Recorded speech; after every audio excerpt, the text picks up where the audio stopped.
अब जो topic discuss करना है वो है हमारे पास steps involve in meiosis. Steps कह लें या फेजेस कह लें।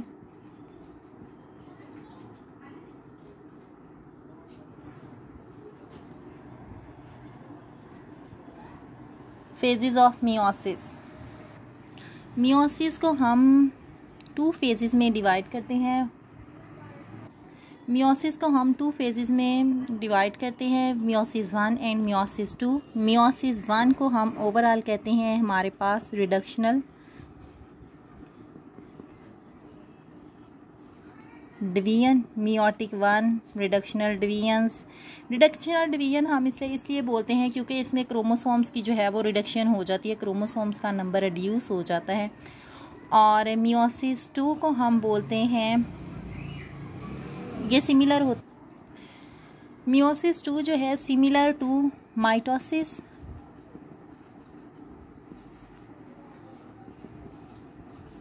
जब ये सिमिलर टू माइटोसिस होती है तो इसे हम मियोटिक 2 बोलते हैं और मोस्टली इसे हम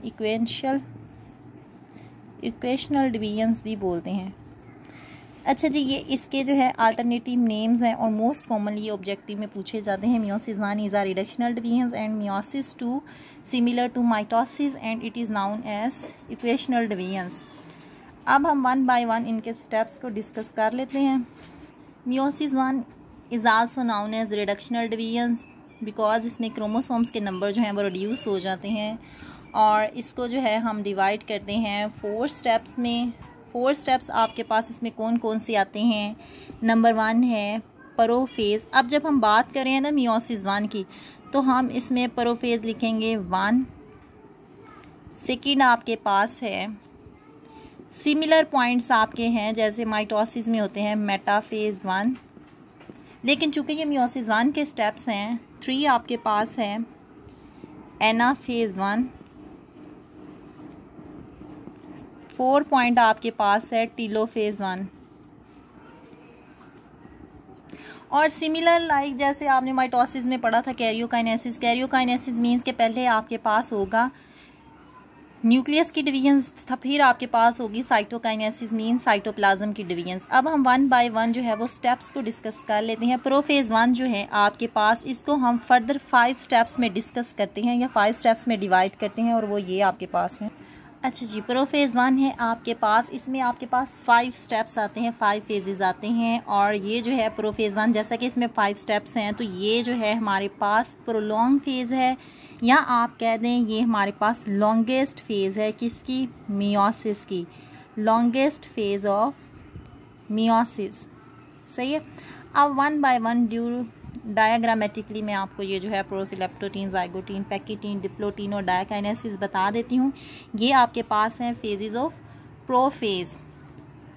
अच्छा, जब हमारे पास होनी होती है मियोसिस तो मियोसिस में आपके पास जो पहला स्टेप्स है आप देख लें, हमारे पास इस तरह का एक सेल है जिसे आप पेरेंट सेल्स बोलते हैं। प्रोफेज 1 के दौरान आपको पता है कि हमारे पास जो न्यूक्लियर की मेम्ब्रेन्स होती है वो डिसअपियर हो जाती है। मीन्स अगर आपके पास एक सेल है तो इसमें क्या है, यहाँ पे क्रोमैटिन मटेरियल है आपके पास, लेकिन प्रोफेज 1 के दौरान क्या होता है कि ये जो हमारे पास न्यूक्लियर मेम्ब्रेन है ना ये डिसअपियर हो जाएगी और ये जो क्रोमैटिन मटेरियल है ना ये आपको नज़र आना शुरू हो जाता है इस तरह थ्रेड लाइक सा।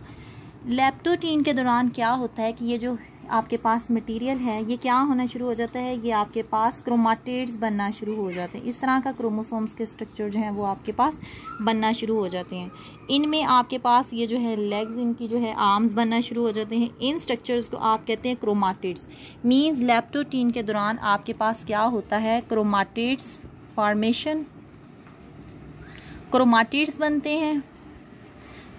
फिर आपके पास क्या है, होमोलोगस क्रोमोसोम्स बनते हैं, आपके पास क्रोमाटिड्स बनेंगे और ये क्रोमाटिड्स आप इसको बोलते हैं, क्रोमाटिड्स आपके पास ये आर्म्स लाइक स्ट्रक्चर है और इन्हें हम बोलते हैं ये आपके पास है होमोलोगस क्रोमोसोम्स। लेप्टोटीन में आपके पास क्या होगा, क्रोमाटिड्स प्लस होमोलोगस क्रोमोसोम्स बनेंगे। ये 2 स्ट्रक्चर जो हैं वो आपके पास बन जाएंगे। अच्छा जी, जो जाइगोटीन आपके पास फेज है इसमें आपके पास बाइवेलेंट प्लस आप बोल सकते हैं टेट्रॉड, ये बनते हैं। बाइवेलेंट और टेट्रॉड का मतलब ये है कि जो आपके पास ये क्रोमोसोम्स हैं इनके ये दो आर्म्स है ना। अब ये क्या करेंगे, क्रोमोसोम्स इस तरह से स्ट्रक्चर जो है वो एक दूसरे के करीब होना शुरू हो जाते हैं। सही है। अब आपके पास जो पैकेटीन फेज़ है, पैकेटीन फेज़ के दौरान आपके पास हो जाएगी साइनेप्सिस होगी। फिर सेकंड जो आपके पास प्रोसेस होगा, जाइगोटीन को मैं ऐसे प्रोमिनेंट कर देती हूँ। पैकेटीन के दौरान आपके पास दो प्रोसेसेस होते हैं, एक आपके पास होता है साइनेप्सिस, दूसरा आपके पास होती है क्रॉसिंग ओवर। साइनेप्सिस का मतलब है यहाँ पे कि ये जो क्रोमोसोम्स हैं ये आपस में एक दूसरे के साथ इस तरह से यूनाइट होना शुरू हो जाते हैं, एक दूसरे के करीब करीब आना शुरू कर देते हैं। जैसे आप कह लें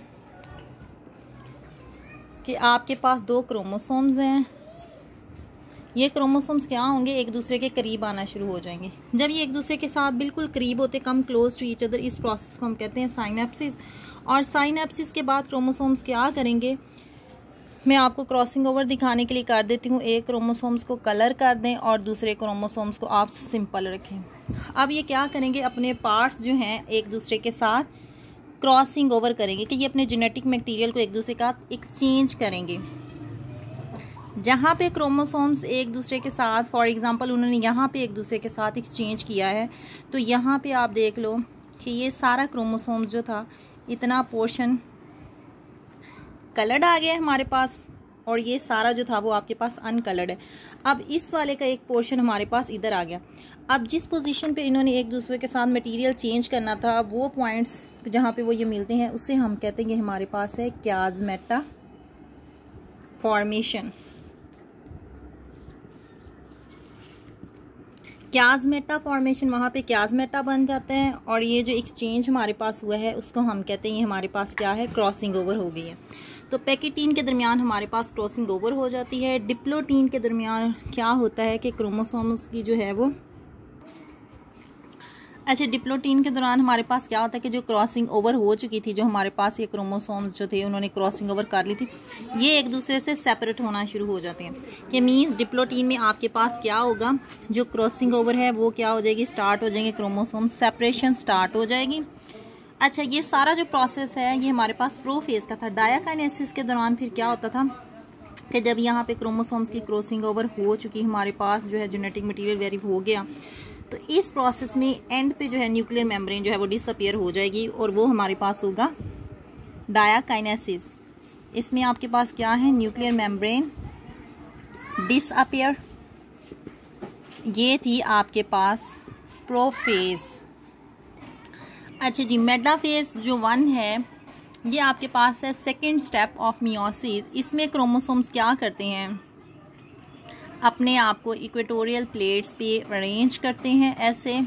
माइटोटिक अपरेटस जो है वो उसमें बन चुका हुआ होता है, और क्या है, आप इसको सिंगली शो कर देंगे यहाँ पे, और यहाँ से स्पिंडल फाइबर जो है वो निकल रही हैं। सही है, ये आप ऐसे बना सकते। एनाफेज के दौरान हमारे पास क्या होता है कि जो क्रोमोसोम्स हैं वो ऑपोजिट पोल्स की तरफ मूव करना शुरू कर देते हैं। हाफ क्रोमोसोम जो हैं वो उधर आ जाते हैं, हाफ क्रोमोसोम जो हैं वो एक दूसरे से टूटकर सेपरेट पोर्शंस की तरफ होना शुरू हो जाते हैं। लास्ट स्टेज आपके पास होती है टीलोफेज, जिसमें क्या है कि हाफ क्रोमेटिड जो है वो हाफ पोल्स की तरफ जो है अपोजिट पोल्स की तरफ, और हाफ क्रोमेटिड जो है वो उधर जाना। और फिर इस स्टेज पे क्या होता है, हमारे पास कैरियोकाइनेसिस हो जाती है कि ये हमारे पास न्यूक्लियर तो डिवाइड हो गया, अब यहाँ से जो है वो उसका सेल मेम्ब्रेन अंदर की तरफ आना शुरू हो जाती है, और उसका साइटोप्लाज्म भी जो है वो डिवाइड हो जाता है, और एक क्रोमोस जो है वो सेल आपके पास जो पेरेंट सेल वो डिवाइड हो जाता है आपके पास 2 में। Now it is the last stage जिसे आपने बोला है टीलोफेज। इसके बाद आपके पास होती है मियोसिस 2, और मियोसिस 2 का प्रोसेस जो होता है ये सिमिलर होता है हमारे पास माइटोसिस, सिमिलर टू माइटोसिस। जैसा आपने माइटोसिस में पढ़ा, सेम प्रोसेस है मियोसिस 2 का। ये थे आपके पास steps involve in meiosis and phases of meiosis. ये देख लें आप डायग्रामेटिकली। और मियोसिस 2 को मैंने एक और नेम भी आपको बताया था, इक्वेशनल डिवीजन्स भी आप इसे बोलते हो, और ये सिमिलर होती है माइटोसिस की तरह की। और इसके लास्ट में, मियोसिस के लास्ट में आपके पास कितने डॉटर सेल्स बनते हैं, 4 डॉटर सेल्स बनते हैं और क्रोमोसोम्स के नंबर आपके पास कितने रहते हैं, हाफ हो जाते हैं as compare to parent cells. सही है, ये थी आपके पास मियोसिस।